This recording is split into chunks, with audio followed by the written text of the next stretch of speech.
Raynor Winn, Ray pour les intimes, ça s'appelle le chemin de sel. Vous voyez un chemin avec des oiseaux.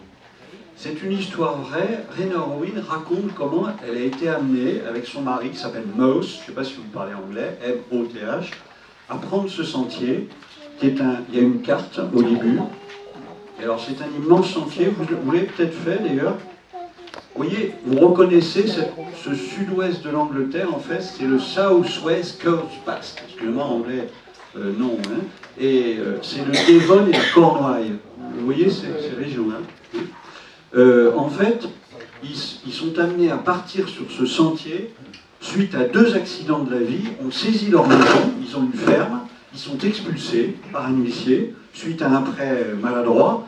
Et d'autre part, lui apprend qu'il est atteint d'une maladie dégénérative. C'est donc un road trip, mais un road trip particulier, parce qu'habituellement, ce qu'on connaît, je ne sais pas, Tesson et autres, Henri David Thoreau, ils partent pour découvrir la nature, pour se retrouver eux-mêmes, pour faire du tourisme. Mais eux, ils partent par nécessité, ça veut dire qu'elles décident de partir, et c'est donc particulier. Et d'autre part, il y a une sorte de suspense dans ce road trip. Le suspense, c'est qu'on ne sait pas d'abord si lui va tenir le coup, s'ils vont vraiment pouvoir marcher, s'ils vont pouvoir atteindre le Land's End. Vous voyez, Land's End, c'est le bout, là, hein, comme un peu Portugal, vous savez, il y a le bout de l'Europe. Et d'autre part, on ne sait pas la suite parce qu'ils n'ont pas de plan B. Ils ont 50 balais. Hein. Elle a 60 ans maintenant, hein, Raynor Winn. Elle habite en Cornouailles. Ils ont 50 balais et ils n'ont pas de boulot à la sortie, donc il y a un suspense. Alors au départ, j'avais été méfiant par rapport à ce boulot, à ce livre, parce que vous avez à la fin, sur les jaquettes, oui c'est un boulot de lire, hein.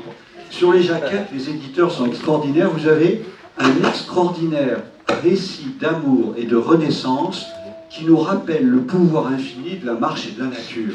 Je m'étais dit, ça va être le roman à l'américaine où on nous dit j'avais pas un rond, je suis devenu millionnaire, vous pouvez faire comme moi.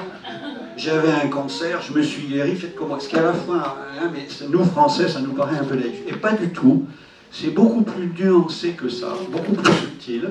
Elle nous montre au cours de ce road trip, hein, c'est long, hein, ce sentier, elle nous montre des moments d'espoir, des moments de désespoir, et puis les effets sur le corps qui sont à la fois positifs, puisque marcher pour nous c'est positif, mais aussi usant, vous avez les intempéries, etc. Autre chose dans le registre dramatique, c'est qu'ils n'ont pas un rond.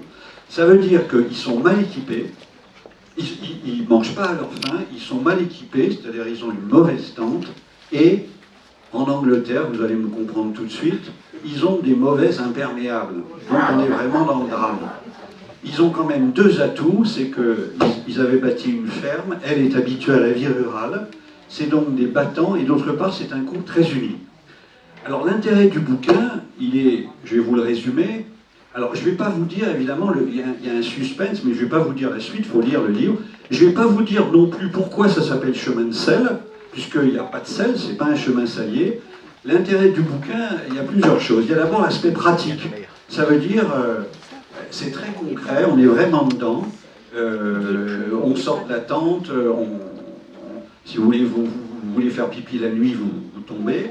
Vous avez aussi l'aspect guide touristique, c'est-à-dire elle décrit tous les événements, tout ce qu'elle voit au cours de ce sentier, et la nature, bien entendu. Elle décrit les oiseaux, des animaux, je ne vous dis pas lesquels. C'est donc un peu un guide touristique de ce sentier, et on a envie de le faire. Il y a aussi une autre problématique, c'est celle du regard des autres, parce qu'ils sont sans domicile fixe. Hein. Ça veut dire que les gens les regardent, est-ce qu'ils vont dire qu'ils n'ont pas de maison, est-ce qu'ils ne vont pas le dire? Voilà.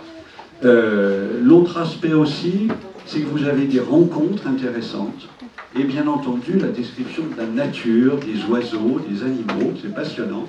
Et puis, je prends mon temps. Il y a deux réflexions un peu sur la philosophie de la vie qui pourraient paraître ridicules, mais qui ne le sont pas parce que c'est vécu. Vous avez une première réflexion qui consiste à dire, quand dans votre vie ça ne va pas, décontractez-vous, avancez, vivez, faites quelque chose, et finalement il y a des opportunités qui se présenteront. Ça c'est naïf, mais c'est pas naïf dans le bouquin.